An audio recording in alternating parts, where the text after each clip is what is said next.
بڑی خالہ اپنے بیٹے فہد کے لیے فاریہ کا پرپوزل لے آئیں۔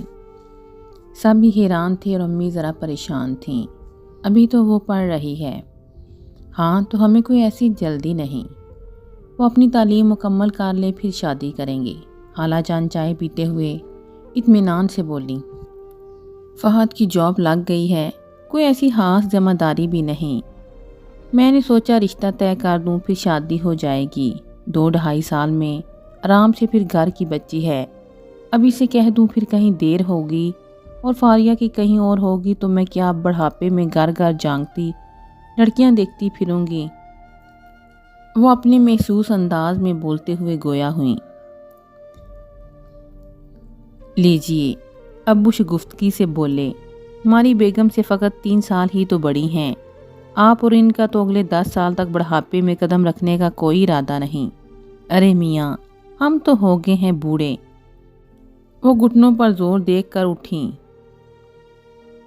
اس مرض نے تو جوڑ جوڑ میں کمزوری اور بڑھاپا اتار دیا ہے۔ عصمت اور فرد کہاں ہیں؟ انہوں نے متلاشی نظروں سے اپنے بیٹیوں کو دیکھنے کی ساکھ کی۔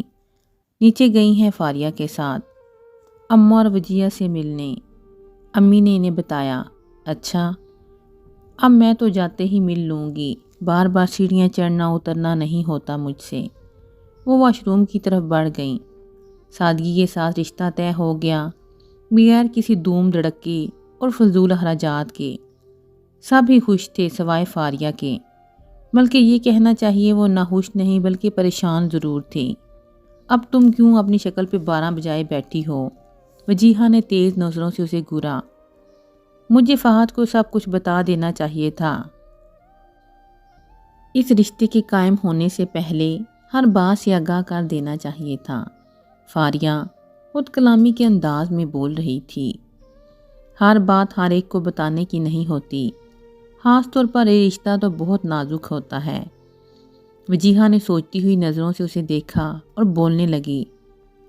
مرد جب شوہر بنتا ہے یا بننے والا ہوتا ہے تو شاید اس کی سائیکی خود بخود تھوڑی سی تبدیل ہو جاتی ہے اپنی لائف پارٹنرز کے بارے میں۔ ضروری نہیں وہ تمہارے ہر سچ کو سچ ہی سمجھے۔ شک کا کوئی ننھا منھا سا بیج بھی اگر اس کے دل میں بیٹھ گیا تو آہستہ آہستہ پروان چڑھ کر کبھی نہ کبھی تناور درخت بن جائے گا اور زندگی تمہاری جیرن ہو جائے گی۔ جس معاملے پر پردہ پڑا ہوا ہے اسے یوں ہی رہنے دو۔ تم کب تک کس کس کے سامنے سوائیاں پیش کرتی رہو گی، وضاحتیں دیتی رہو گی؟ وہ تو خاموش ہوگی، مگر فاریہ نے نفی میں سر ہلاتے ہوئے کہا، شادی کی شروعات اعتماد اور بھروسے پر ہوتی ہیں۔ میں اپنی زندگی کا اتنا اہم معاملہ کم از کم اس شخص سے نہیں چھپا سکتی جس کے ساتھ مجھے زندگی گزارنی ہے۔ صرف جسمانی نہیں، ذہنی قربت کا بھی رشتہ ہوتا ہے یہ۔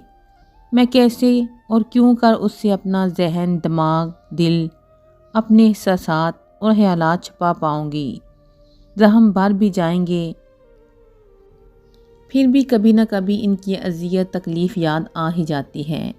کبھی کسی لمحے اس نے تکلیف کے یہ رنگ میرے چہرے پر دیکھ کر مجھ سے پوچھ لیا تو میں کیا جواب دوں گی؟ فاریہ نے سر اٹھا کر وجیہہ کو دیکھا۔ تمہارا مسئلہ یہ ہے کہ تم حد سے زیادہ حساس ہو اور اچھی خاصی جذباتی بھی۔ وجیہہ نے ایک گہری سانس لیتے ہوئے کہا، شادی کے بعد زندگی بہت مصروف اور مختلف ہو جاتی ہے، ماضی کا خیال آتا ہی نہیں جتنا تم سوچ رہی ہو۔ پھر جب تک یہ بات بھی پرانی ہو جائے گی تمہیں شاید یاد ہی کبھی نہ آئے۔ اس نے بات ادھوری چھوڑ دی۔ چلیے میں مان لیتی ہوں کہ مجھے خیال نہ آئے، یاد نہ آئے، مگر کبھی ماضی مجسم ہو کر سامنے بھی تو آ جاتا ہے، کسی بھی کردار کی شکل میں، کسی بھی چہرے میں۔ پھر بھئی اب میں کچھ نہیں کہہ سکتی، جو تمہاری عقل سمجھ میں آئے وہ کرو، وجیہہ عاجز ہو کر بولی۔ وہ دونوں اسے اڈھیرپن میں مبتلا تھیں۔ امی مسلسل اس کی یہ کھوئی کھوئی کیفیت محسوس کر رہی تھیں۔ کیا بات ہے، تم پریشان کیوں ہو؟ سبزی کاٹتے ہوئے امی نے اس سے بلاخر پوچھ ہی لیا۔ وہ فاریہ نے ایک گہری سانس لے کر انہیں دیکھا۔ ماں سے بڑھ کر سہیلی اور رازدار کوئی نہیں ہوتا۔ اس نے اپنی امی کی یہ بات اپنے دل پہ لکھ لی تھی۔ چند لمحے خاموش رہنے کے بعد اس نے اپنی الجھن امی کے سامنے بیان کر دی۔ اس کی بات سن کر امی گہری سوچ میں ڈوب گئیں، پھر کچھ دیر بعد دو ٹوک انداز میں بولیں، اگر تم سمجھتی ہو ایسا کرنا ضروری ہے تو فہد کو بتا دو، ایسا کرنا کوئی غلط تو نہیں ہوگا نا؟ فاریہ ڈبل مائنڈڈ ہو رہی تھی۔ ایک طرف تو وجیہہ کی تعویل دماغ میں آ رہی تھی کہ جس معاملے پر پردہ پڑا ہے اسے یوں ظاہر کرنا ٹھیک نہیں، نہ جانے کیا انجام ہو۔ دوسری جانب اسے خود اپنے آپ سے خطرہ تھا کہ بعد میں کبھی کسی لمحے خود اس کے چہرے نے یہ راز اشکار کیا تو کیا ہوگا، کیونکہ وہ اچھی طرح جانتی تھی کہ دوستی اور تکلف کے نام پر جو دھوکہ اس نے کھایا ہے اور جو اعتبار لہو ہوا ہے وہ اس کے دل و دماغ سے شاید ہی کبھی نکلے۔ نظر انداز کرنا اور بھول جانا اتنا آسان نہیں ہوتا، اور نہ ہی وہ اپنے چہرے کے تاثرات چھپانے پہ قادر تھی۔ پھر کیا کرے؟ کچھ سمجھ میں نہیں آ رہا تھا، دل و دماغ دونوں میں کشمکش جاری تھی، اور عقل 2+2 4 دیکھتی ہے، نفع نقصان ایک ایک رتی کا حساب لگاتی ہے، مگر دل احساسات دیکھتا ہے، جذبے کی کیلکولیشن نہیں ہو سکتی، اگر ہو بھی تو دل ہرگز نہیں کر سکتا۔ عقل تو اسے بہت پہلے روک رہی تھی، مگر دل مجبور کر رہا تھا کہ جس شخص کی زندگی میں وہ داخل ہونے جا رہی ہے پوری ایمانداری اور سچائی کے ساتھ ہو، اپنی زندگی کے کسی پہلو کو، امی عمر کے کسی حصے کو چھپائے بغیر ایسا روشن عکس بن جائے جس میں فہد جہاں تک دیکھے سب کچھ صاف روشن اور واضح نظر آئے، اس سے بھی کچھ اوجل نہ ہو، کوئی منظر تاریک نہ ہو۔ آپ ٹھیک کہتی ہیں، دل ہی دل میں اس نے وجیہہ کو مخاطب کیا، میں حساس ہوں، جذباتی ہوں، مگر کیا کروں، جیسی ہوں اس کے مطابق ری ایکٹ کروں گی۔ امی نے اس سے کہا تھا سچ بولنا آسان نہیں ہوتا، بے شک اس کے دیر پا اثرات بہترین ہوتے ہیں، مگر کبھی کبھی اس کے وقتی نتائج آزمائشوں میں بھی مبتلا کر دیتے ہیں جس سے نکلنا ہر ایک کے بس میں نہیں ہوتا۔ اگر تم سمجھتی ہو سچ بول کر ہر قسم کے نتیجے کا سامنا کر سکتی ہو تو میری طرف سے تمہیں اس کی آزادی ہے، ہاں میری دعائیں ضرور تمہارے ساتھ ہیں۔ امی نے بڑھ کر اس کی پیشانی چوم لی۔ اپنے بارے میں سچ کہنے کی جرات کرنا اتنا آسان نہیں ہوتا، بہت ہمت اور بہادری چاہیے، مگر فاریہ نے بے حد ہمت اور جرات کے ساتھ فہد کو سب کچھ بتا ہی دیا۔ ابتدا میں وہ اٹک رہی تھی، سمجھ میں نہیں آ رہا تھا کہ کیسے بتائے، مگر کوئی اندر سے اس کا حوصلہ بڑھا رہا تھا، شاید امی کی دعائیں یا اس کے سچ کہنے کا طاقتور جذبہ۔ بہرحال وہ یہ پلسرات عبور کر گئی۔ آپ کو یقین ہے نا میری باتوں پر، مجھ پر؟ اپنی غلطیوں کے ساتھ ساتھ اس نے اپنی بے گناہی کی وضاحت کرنے کی کوشش کی تھی، مگر فہد کی خاموشی پہ بے اختیار سوال کر بیٹھی، یقین کیوں نہیں ہوگا؟ اس نے ایک نرم سی مسکراہٹ کے ساتھ الٹا فاریہ سے سوال کر ڈالا۔ شہریار نے نہیں کیا تھا، وہ دھیرے سے بولی، اگر وہ اسٹوپڈ شخص بچپن سے تمہیں جانتا ہوتا تو انکار کرنے کی یہ احمقانہ حرکت کبھی نہ کرتا۔ اب کہ وہ کھل کے مسکرایا، کیا مطلب؟ فاریہ نے حیرانی سے اسے دیکھا۔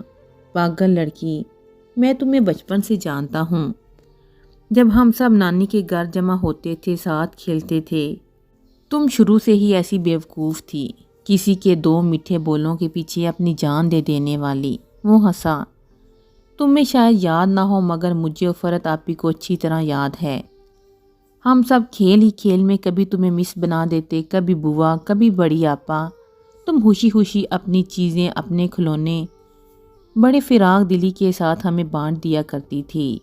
ایک بار تمہیں کوئن فیری بنا کر ہم نے پڑوس والے چغتائی انکل کے بیر کی جاڑ سے تم سے خوب سارے بیر تڑوائے تھے، ہم لڑکوں کو تو وہ گھر میں گھسنے نہیں دیتے تھے، مجھے یاد ہے۔ اس دن تو بس انہوں نے مجھے پکڑ ہی لیا تھا، بہت تیز دوڑ لگائی تھی میں نے، اور سارے بیر آپ سب نے کھائے تھے، مجھے ایک بھی نہیں ملا۔ مجھ سے یہ کہہ دیا کہ پریاں بیر نہیں کھاتیں۔ فاریہ نے منہ بنایا، ہاں تم شروع سے ہی اتنی بونگی تھی نا، جتنی کہ اب ہو۔ فہد نے شرارتی انداز اختیار کیا۔ نہیں، اب نہیں ہوں، نہ اتنی بونگی نہ اتنی بیوقوف۔ فاریہ نے نفی میں سر ہلایا۔ اب میں کسی رشتے، کسی تعلق کے نام پر دو میٹھے بول بولوں پر اپنی جان قربان کرنے والی نہیں ہوں، مگر کوئی رشتہ، کوئی تعلق تو ایسا ہوتا ہے نا، اسے اہمیت دینی پڑتی ہے۔ اس کے لہجے اور آنکھوں میں نہ جانے کیا بات تھی کہ فاریہ نے سٹپٹا کر پلکیں جھکا لیں۔ ہر کسی کی باتوں پر یقین نہ کرو بے شک، مگر میرے سچے اور میٹھے بولوں پر تو یقین کرنا ہی پڑے گا نا، اس لیے کہ مجھے تم پر اعتبار تھا اور آئندہ بھی رہے گا۔ اس کی خاموشی پہ وہ دوبارہ کہنے لگا۔ فاریہ نے چونک کر اسے دیکھا۔ اس کی آنکھوں میں، اس کے چہرے اور اس کے لہجے میں فاریہ کے لیے صرف یقین اور اعتبار ہی نہیں تھا، اور بھی بہت کچھ تھا، جسے محسوس کر کے اس کی دھڑکن تیز ہوتی جا رہی تھی۔ اب میرے علاوہ یہ بات تمہیں کون بتائے گا کہ جب شہریار صاحب کا پرپوزل تمہارے لیے آیا اور جب تمہارے رشتے کی بات چل رہی تھی، وہاں مجھے پہلی بار احساس ہوا کہ بچپن کی یہ بیوقوف اور بونگی سی ساتھی مجھے کتنی عزیز ہے اور کن معنوں میں عزیز ہے۔ وہ فاریہ کے چہرے پر نگاہ جماتے ہوئے بولتا جا رہا تھا، جس کی نظریں بالکل نیچے اپنے پاؤں کے انگوٹھوں پر تھی۔ ایک طرح سے تو تمہاری زندگی کا یہ واقعہ میرے حق میں خیر ثابت ہوا، کیونکہ نہ یہ واقعہ ہوتا، نہ شہریار صاحب انکار کرتے، اور نہ تم میری زندگی میں شامل ہوتی، اور نہ مجھے اپنی فیلنگز بتانے کا موقع ملتا۔ میری خوشی تو اسی کی بدولت ملی ہے۔ میں کیسے اس کے لیے تمہیں مورد الزام ٹھہرا سکتا ہوں؟ امی نے بالکل ٹھیک کہا تھا، پانچوں انگلیاں برابر نہیں ہوتیں۔ ایک ہی بات کو کوئی فرد کسی زاویے سے دیکھتا ہے تو کوئی کسی زاویے سے۔ فاریہ کو اس کی باتیں سن کر یوں ہی خیال آیا، فہد نے بالکل مختلف بلکہ منفرد انداز میں اس معاملے کو دیکھا تھا۔ کہاں کھو گئی؟ اس نے فاریہ کی آنکھوں کے سامنے ہاتھ لہرایا۔ وہ چونک پڑی۔ کہیں نہیں۔ اچھا، میں سمجھا میرے خیالوں میں گم ہو۔ وہ بڑی بے تکلفی سے بول رہا تھا۔ میں چائے لاؤں آپ کے لیے؟ وہ گھبرا کر اٹھ کھڑی ہوئی۔ ارے، تمہیں چائے بنانی بھی آتی ہے؟ کب سیکھی؟ اس کے لہجے میں مصنوعی حیرت تھی۔ مجھے گھر کے سارے کام آتے ہیں، کھانا پکانا بھی آتا ہے اور چائے بنانی بھی، فاریہ نے جتایا۔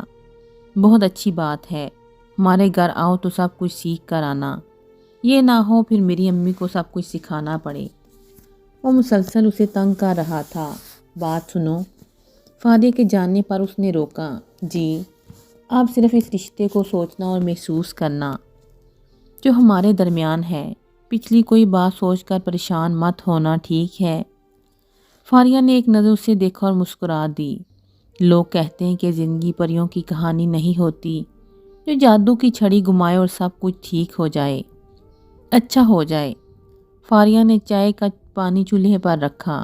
مگر نیت نیک ہو تو بہت سے مشکل راستے بہت آسان ہو بھی جاتے ہیں۔ فہد نے اس سے یہ بھی کہا، غلطیاں ہم انسانوں سے ہی ہوتی ہیں، کیونکہ یہ حضرت آدم سے ہمیں ورثے میں ملی ہیں، مگر اپنی غلطیوں کا ادراک ہونا بہت بڑی بات ہے، اور اس کا اعتراف کرنا اس سے بڑی بات۔ مجھے اندازہ نہیں تھا تم اتنی بہادر بھی ہو سکتی ہو۔ اس کے انداز فاریہ کو خود ہی اپنی نظروں میں معتبر کرتے جا رہے تھے۔ اگر اس پوری دنیا میں ایک شخص کی نظروں میں آپ کے لیے اعتبار، یقین، عزت اور محبت ہے تو بھلا اس سے بڑھ کر کوئی کیا چاہ سکتا ہے؟ کم از کم فاریہ کی تو اور کوئی خواہش اس سے بڑھ کر نہیں تھی۔ اس کا دل پورے کا پورا وجود شکر گزاری کے جذبات سے چھلکا جا رہا تھا۔ خدا نے اسے نہ صرف اس کا کھویا ہوا اعتبار واپس لوٹا دیا، بلکہ اس کے ساتھ وہ محبت بھی دی جو اس نے کھوئی بھی نہیں تھی، طلب بھی نہیں کی تھی، مگر اللہ نے اپنی مہربانی سے اسے عطا فرمائی۔ بہت طمانینت سے مسکراتے ہوئے سوچ رہی تھی، شکرانے کے نفل ابھی پڑے یا رات کو عشاء کے بعد؟ جب تک چائے بنی وہ فیصلہ کر چکی تھی، اسے یہ نفل ابھی پڑھنے ہیں۔